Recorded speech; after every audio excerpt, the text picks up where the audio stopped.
Ini yang cukup serius Pak Ageng, bahwa kalau anak-anak itu sudah terkena brain rot, maka akan berakibat kepada kesehatan mental.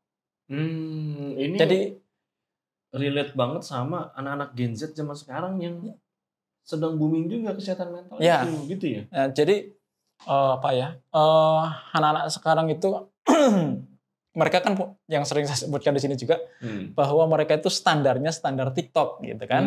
Nah, itu yang membuat mereka itu resah.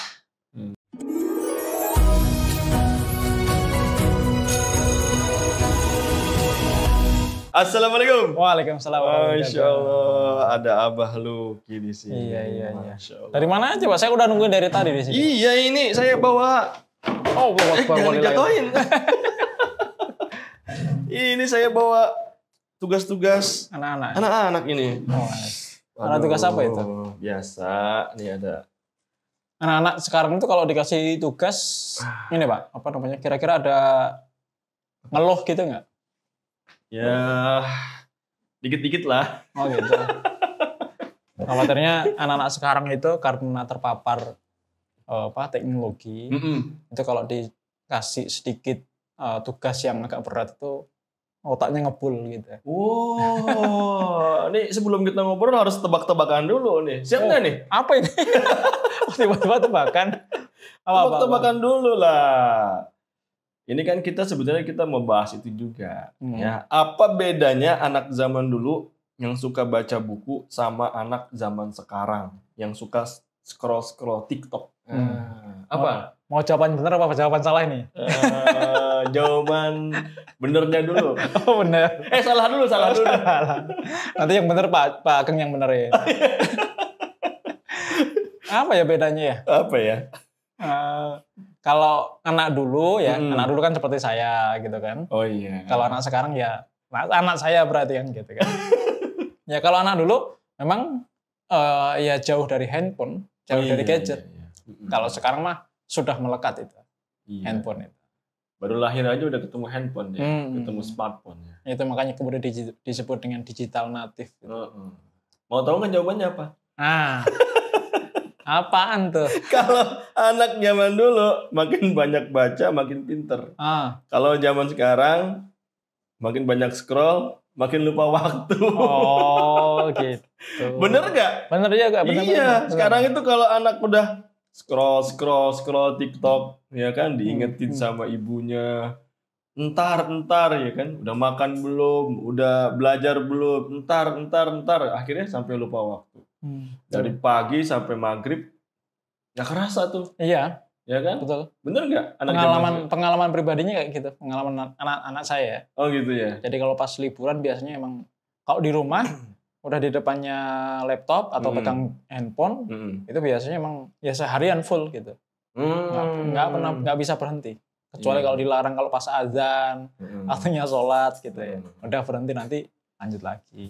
Ini termasuk kayak tuh kemarin dapat berita juga tuh yang terkait dengan brain rot itu.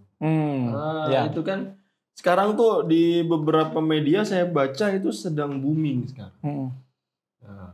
Di podcast kita kali ini bisa jadi nih Abah Luki harus memberikan pencerahan nih terkait dengan brain rot ini gitu. Seperti apa ini? Jadi brain rot itu memang kalau dari sisi istilah ya harfiahnya ya. Secara harfiah brain itu otak, rot itu pembusukan otak. Jadi istilah ini terjadi ini menurut satu survei gitu ya. Satu riset bahwa tahun kemarin tahun 2024 selama hampir 12 bulan itu ditemukan bahwa memang banyak orang terutama Gen Z sama Gen Alpha itu yang terpapar tayangan ya, postingan, konten dan seterusnya lewat sosial media yang kemudian itu berpengaruh kepada perilakunya dia. Nah, jadi brain rot ini sebenarnya bukan penyakit yang diagnostik gitu ya. Artinya bahwa ini benar-benar otaknya busuk gitu bukan. Jadi memang ini istilah digunakan untuk menggambarkan bahwa penurunan disebutkan bahwa itu adalah penurunan kemampuan kognitif seseorang akibat dia itu terpapar dengan konten-konten yang sifatnya itu satu buruk, yang kedua adalah pendek. Jadi konten-konten itulah yang kemudian membuat anak-anak Gen Z sama Gen Alpha itu kemudian yang disebut dengan brain rot tadi. Nah itu kayak gitu. Dan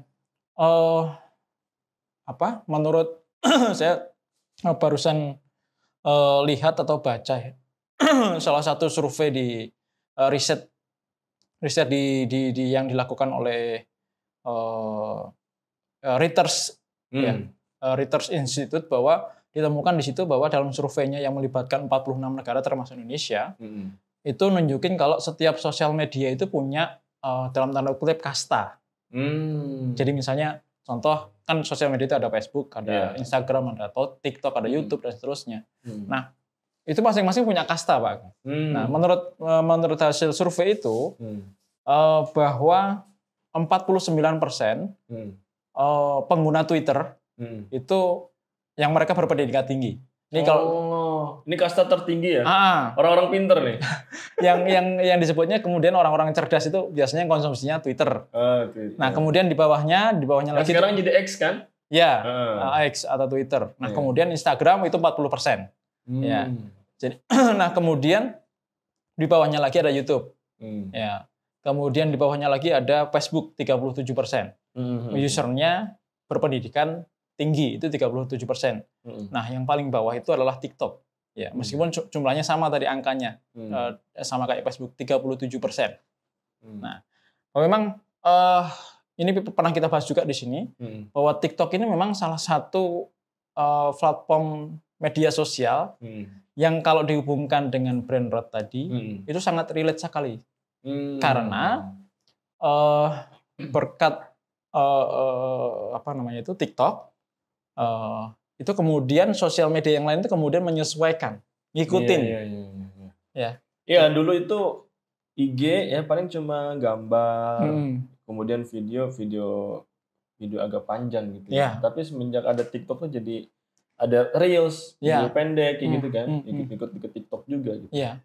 Ya, jadi kalau di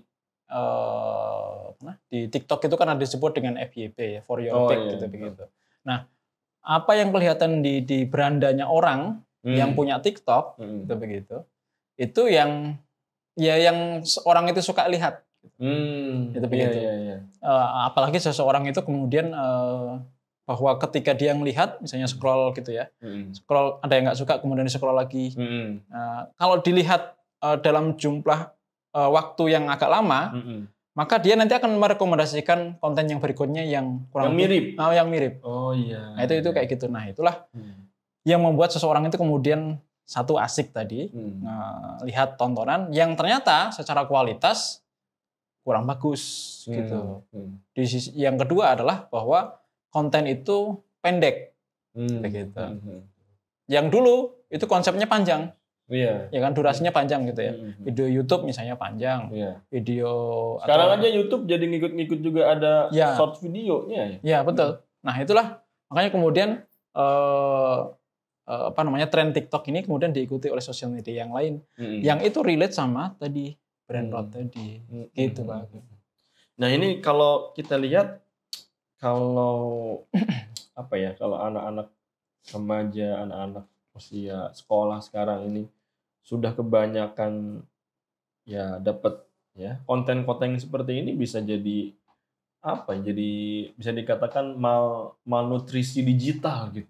Ya kan? Iya. Jadi kalau kebanyakan konten-konten sampah itu jadi otaknya jadi sakit gitu ya. Iya, betul. Atau mungkin bahasa ininya jadi lemot gitu.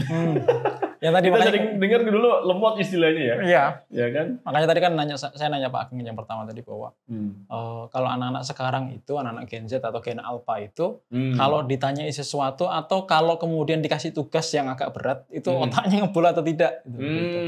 Nah, itu nanti makanya kemudian kalau kaitannya sama brain rot itu adalah apa sih dampak kalau kemudian sudah terpapar konten-konten yang kemudian merusak otak gitu ya, yang otak itu kemudian busuk tadi. Dampaknya yang paling kentara itu adalah tadi yang saya sudah sebutkan adalah dampak kognitif gitu ya. Dampak kognitif itu orang itu sulit berkonsentrasi untuk mempelajari hal-hal yang kemudian itu baru. Jadi dia kemampuan untuk kritisnya itu menjadi hilang. Gitu. Nah, karena dia mengkonsumsi konten yang pendek tadi, dan kemudian dia akan sulit berkonsentrasi. Dan itu kalau berlaku terus, maksudnya dia kalau lakukan hal itu terus, yang tadi kemudian akan bisa mengakibatkan brain rot tadi. Itu yang pertama. Yang kedua adalah menjadikan anak-anak itu produktivitasnya menurun. Ya. Kenapa? Karena mereka akan sulit menyelesaikan tugas-tugas yang sifatnya itu kompleks. Oh iya. Nah, itu begitu. Jadi kita dulu sering menyebut bahwa generasi sekarang itu generasi instan dan seterusnya itu begitu. Nah itu berlaku sampai sekarang bahwa anak-anak itu waktunya banyak dihabiskan untuk kegiatan-kegiatan yang tidak produktif gitu ya. Misalnya nonton di gadgetnya gitu ya. Yang kemudian memang tidak kita sebut tidak edukatif gitu begitu. Nah itu yang kedua, yang ketiga bahwa ini yang cukup serius Pak Ageng, bahwa kalau anak-anak itu sudah terkena brain rot, maka akan berakibat kepada kesehatan mental. Ini jadi relate banget sama anak-anak Gen Z zaman sekarang yang sedang booming juga kesehatan mental itu, gitu ya. Jadi anak-anak sekarang itu mereka kan yang sering saya sebutkan di sini juga bahwa mereka itu standarnya standar TikTok gitu kan. Nah itu yang membuat mereka itu resah, merasakan keresahan. Kenapa? Karena yang dia lihat, yang dia alami itu nggak sesuai dengan ekspektasi dia, gitu kan. Jadi seseorang itu dikatakan cantik, katakan ganteng gitu ya. Itu standarnya di aplikasi TikTok itu salah satunya gitu ya. Nah itu yang membuat seseorang itu kemudian dia beresiko untuk stres gitu ya, cemas ya, depresi ya. Akibatnya kemudian tadi dia merasa bahwa tidak puas, tidak mampu dibandingkan dengan orang-orang yang ada di sekitarnya. Nah itu akibat yang ketiga. Kemudian yang juga cukup serius nih Pak Ageng. Jadi kalau anak-anak itu sudah, anak-anak Gen Z sama Gen A itu terpapar atau kemudian kena brain rot tadi, itu kemampuan sosialisasinya itu menjadi minus, menjadi berkurang ya. Iya. Kenapa? Ya karena dia nanti pasti akan begitu misalnya dia sekolah ya, pulang ke rumah atau ya pulang ke rumah kemudian ya dia sibuk dengan gadgetnya. Di kamarnya, ngobrol sama orang juga kemudian sibuk dengan gadgetnya. Akhirnya apa? Dia tidak banyak berinteraksi dengan orang. Nilai sosialnya kemudian menjadi rendah. Nah itu yang kemudian akibat yang cukup serius ketika kemudian brain rot itu sudah kena di Gen Z sama Gen A. Gitu. Kalau gitu anak-anak nih bisa jadi nambah mager gini. Iya betul. Malah nambah malas gerak ini. Iya. Jadi kalau juga termasuk dapat tantangan yang agak berat sedikit udah langsung ngeluh gitu kan.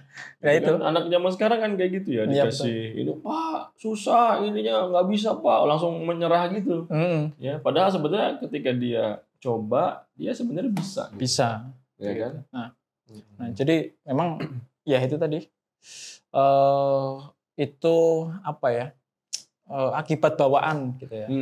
Ketika kemudian ternyata memang penyebabnya salah satunya memang yang cukup serius itu adalah tontonan tadi, asupan tontonan ya, asupan media yang dia lihat mungkin yang menurut dia itu memang bisa memuaskan dia. Jadi kalau di dalam tubuh kita itu kan ada hormon dopamin gitu ya. Nah, dopamin itu bisa terstimulus atau terpuaskan dengan tontonan yang kemudian membuat dia terhibur. Nah, karena dia merasa terhibur, maka kemudian dia scroll terus tuh. Scroll, nggak suka kemudian lewati, scroll lagi dan seterusnya. Nggak kerasa kemudian ya dia mau makan itu sambil nonton. Itu kayak gitu. Itu kan kalau yang pernah saya dengar bahwa anak kecil ya dibiarkan makan sambil nonton itu nggak bagus buat kesehatan. Begitu. Nah, ibu-ibu zaman sekarang gitu tuh. Jadi katanya biar anteng, biar makannya banyak sambil disiapin YouTube. Iya. Ya, itu ternyata itu ini ya. Nggak bagus buat kesehatan. Nggak bagus buat kesehatan. Jadi bukan hanya buat otak, tapi juga buat kesehatan, terutama di organ pencernaan. Itu efeknya ke situ, Pak. Itu yang pernah saya tahu, saya baca ya. Nah sekarang gimana nih solusinya Abah nih? Apa kita larang aja nih anak-anak supaya jangan main TikTok, jangan main Instagram itu? Gimana nih, Bah? Yang pertama gini, mungkin ini disesuaikan dengan posisi kita ya. Kita itu sebagai orang tua atau Pak Ageng mungkin sebagai guru itu harus memberikan asupan informasi atau asupan konten yang berkualitas. Begitu. Jadi kayaknya memang nggak bisa anak-anak sekarang itu Gen Z sama Gen Alpha itu untuk tidak mengkonsumsi gadget. Bahkan kalau kemudian dilarang, bahkan kalau kemudian mereka dilarang, mereka akan mencari tempat yang lain untuk bisa menikmati gadget. Misalnya dia akan nonton ke rumah temannya, atau pinjam handphone temannya, pinjam handphone saudaranya dan seterusnya itu gitu. Maka kita arahkan untuk anak-anak kita itu untuk mengkonsumsi konten yang berkualitas. Bahkan kalau bisa itu bentuknya fisik, Pak. Maksudnya gimana? Jadi konten yang berkualitas itu mungkin bisa bacaan sebenarnya. Saya komik, gitu kan, buku komik. Itu justru sentuhan fisik dengan itu menyentuh fisik gitu ya, berupa buku baca gitu ya. Itu justru melatih otak untuk dalam tanda kutip bertamasya gitu. Nah, itu kayak gitu. Pertamasya dalam hal kreatif gitu ya. Nah, itu dengan membaca. Nah, ini kaitannya sama literasi ya. Nah, itu makanya kemudian yang pertama upayakan untuk bisa anak-anak itu mengkonsumsi konten yang kemudian bermutu. Ya, tidak harus lewat gadget. Jadi makanya kemudian yang kedua, Pak Ageng, sediakan atau kemudian diatur screen time-nya anak-anak kita itu. Jadi kalau memang waktunya harus belajar, ya belajar. Dan belajar kan nggak harus pakai gadget. Belajar kan ada buku fisiknya dari sekolahan, ya buku paket dan seterusnya gitu ya. Baru nanti kalau kemudian memang diperlukan harus misalnya googling gitu kan, browsing. Nah itu maka kemudian dia harus buka handphone gitu. Nah jadi yang kedua adalah sediakan atau atur screen time-nya anak-anak dengan gadget gitu. Yang ketiga, kurangnya aktivitas fisik dan mental itu sebenarnya bisa ditengahi atau dikasih solusi dengan ngajak mereka itu untuk berolahraga. Jadi misalnya Pak Ageng nih, kalau misalnya sepekan ngajar terus gitu kan, nah maka harus ada waktu ngajak anak sama istri itu untuk ya pergi makan, olahraga pagi kalau misalnya hari Ahad ya, hari Minggu, bisa ngajak anak-anak untuk jalan-jalan. Itu aktivitas fisik yang kemudian nanti itu bisa jauh dari mengurangi screen time tadi. Gitu. Nah, itu penting. Nah, kemudian yang berikutnya adalah anak-anak itu memang harus diajarin untuk bernalarisasi. Jadi maksudnya apa? Bahwa anak-anak itu kan tadi saya sebutkan bahwa anak-anak sekarang itu cenderungnya kalau diajak mikir berat tuh kemudian ngebul otaknya gitu kan. Maka kemudian emang harus dilatih itu. Anak-anak itu untuk berpikir kritis. Gitu. Supaya kemudian ketika dia melihat tontonan yang dia tidak sesuai, yang dia nggak setuju, dia harusnya bersuara. Oh iya. Gitu. Jadi anak-anak itu jangan dibiarkan kemudian nggak tahu bahwa ini benar atau salah. Yang ngasih tahu siapa? Ya orang tuanya, gurunya. Gitu. Nah maka kemudian di sini anak-anak itu harus diasah terus otaknya, harus ya jangan dibiarkan tadi mengkonsumsi hal-hal yang sifatnya pendek tadi, karena itu mengganggu konsentrasi. Nah konsentrasinya itu harus dikembalikan. Ya maksudnya bahwa dilatih. Gitu ya, dilatih otaknya untuk kemudian bahwa ya memikirkan sesuatu yang itu naluriah. Jadi misalnya diajak jalan, kemudian anak kita yang masih kecil misalnya, anak-anak di balita gitu ya, kita ajak jalan, kemudian kita berhenti naik motor melihat pohon yang bergerak, gitu kan? Pohon yang bergerak. Kenapa pohon itu bergerak? Oh, karena ada angin. Siapa yang menciptakan angin dan seterusnya. Itu contoh nalarisasi yang itu naluriah. Orang pasti akan nyari itu pertanyaan itu. Nah, itu yang seperti itu terus dilatih ke anak-anak kita supaya kemudian tidak terusak otaknya tadi. Gitu, Pak. Saya jadi ingat kemarin itu saya menyampaikan satu topik materi ya di pembelajaran itu terkait, saya kan ngajar PAI ya, bahwa mereka itu harus terikat dengan hukum syara, apa yang sudah Allah tetapkan. Nah, kemudian juga harus difahami secara teori ya, ada hukum syara terkait dengan perbuatan, ada hukum terkait dengan benda gitu ya. Nah, kemudian saya tampilkan tuh video tuh, wah ternyata ada apa sih yang dulu-dulu yang ini sebenarnya coba-coba tapi kok enak.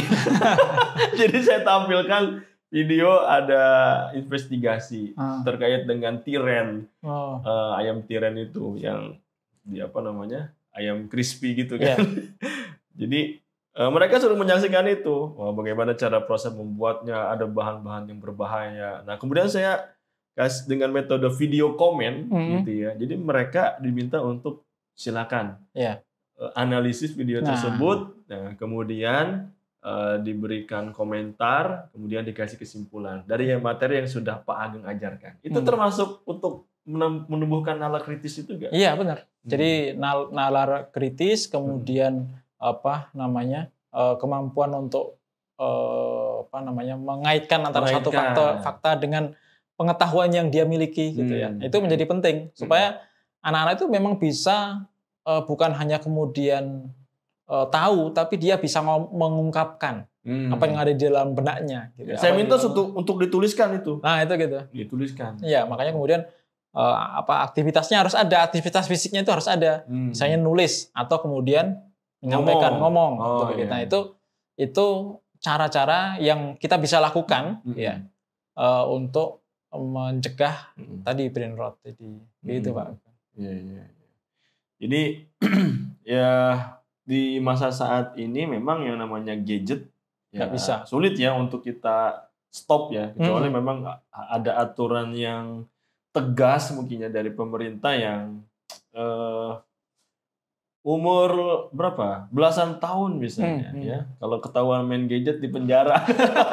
Itu kayaknya langsung pada takut gitu ya. Tapi kalau sekarang selama aturannya ya dibiarkan saja oleh pemerintah ya sulit juga gitu. Jadi penting juga bagi orang tua untuk mendampingi begitu ya. Iya, betul. Jadi memang perkembangan zaman itu sebenarnya memang nggak bisa kita hindari gitu ya. Itu sebuah keniscayaan dan salah satunya adalah teknologi gitu begitu. Nah, jangan sampai kemudian kita itu termakan oleh teknologi sendiri karena teknologi itu kan yang menciptakan manusia, bukan diciptakan oleh alam. Dia diciptakan oleh manusia. Maka yang menciptakan teknologi itu adalah manusia. Maka manusia itu lebih pintar daripada teknologi yang dia ciptakan. Nah, jangan sampai kemudian dia itu termakan oleh teknologi yang dia bikin sendiri dan kemudian membuat orang-orang itu malah justru berdampak buruk. Atau bahkan malah terlalaikan sama teknologi. Nah, itu ya, yang kemudian memang anak-anak zaman now gitu ya, yang anak Gen Z sama Gen A tadi itu memang harus diedukasi untuk ke arah situ, Pak. Jadi anak-anak itu kayaknya memang belum bisa memilah dan memilih ini yang baik ini yang buruk gitu ya. Maka orang tua yang bisa ngarahin. Gitu. Wah, ini obrolannya sangat membuka ya mata kita ya. Saya sebagai guru ya, Abah Luki sebagai orang tua dan juga para penonton yang menyaksikan ini kan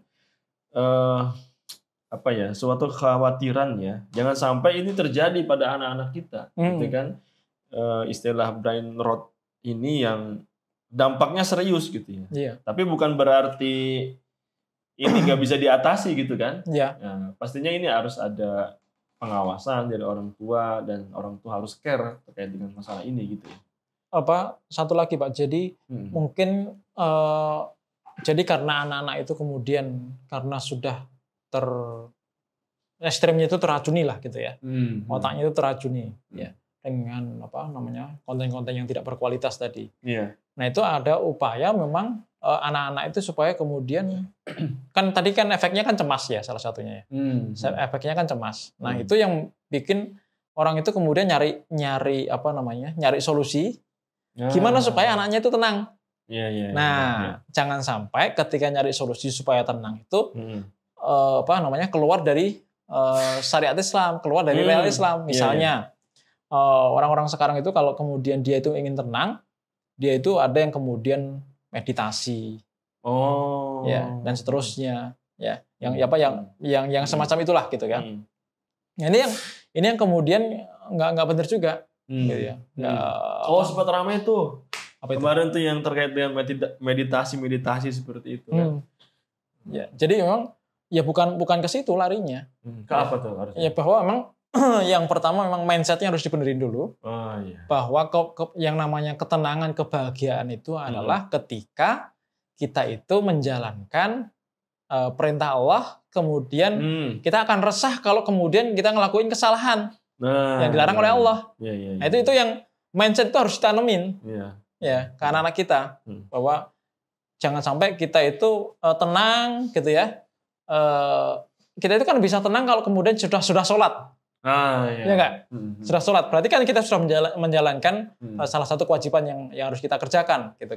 Demikian juga kalau kita kemudian ngelakuin kemaksiatan, kita harusnya resah. Gitu. Makanya kemudian kaitannya sama Brian Roth tadi, bahwa kalau kita nonton, mengkonsumsi ya konten-konten yang itu tidak bermanfaat, ya kita harusnya resah. Nah, mindset itu yang harus ditanemin tuh. Ditanemin, maka kemudian nanti dia akan berpikir bahwa iya benar ya, bahwa ngapain kemudian saya konsumsi konten-konten seperti itu kemudian tidak bermanfaat buat masa depan saya gitu. Nah, itu anak-anak akan secara nalar akan berpikir begitu. Ya, ketika dia sudah berpikir begitu, maka ya tinggal diarahin. Gitu. Gitu, Pak. Oke, Abah Luki, Masya Allah, luar biasa. Wah, udah ada bel nih, Masya Allah. Ya. Oke, pemirsa, mudah-mudahan obrolan saya dengan Abah Luki. Ada closing nggak statement dari Abah Luki? Cukup ya. Tadi sudah di closing juga sih. Ya, jangan lupa penonton podcast Sepulang Mengajar ini, silakan nanti di-share video ini ya. Ke grup-grup keluarga, diviralkan. Biar apa? Biar para orang tua itu semakin terbuka matanya terkait dengan apa yang kita bicarakan pada podcast kali ini. Terima kasih.